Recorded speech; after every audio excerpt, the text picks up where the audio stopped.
Today I'm going to talk to you about spark plugs.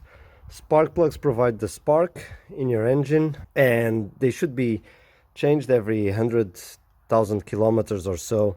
And if you have a misfire, it's one of the first things you should try to exchange. But even if you don't, it's a good idea to change them every 100,000 kilometers, because if they start wearing out, they stress out the electrical part of your engine. So it's one of the easiest things to change.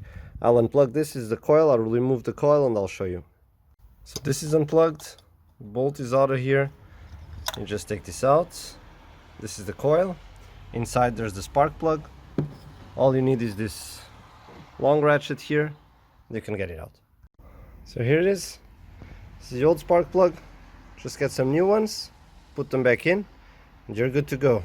By the way, do this when the engine is cold, because this is aluminium and heat don't go well together.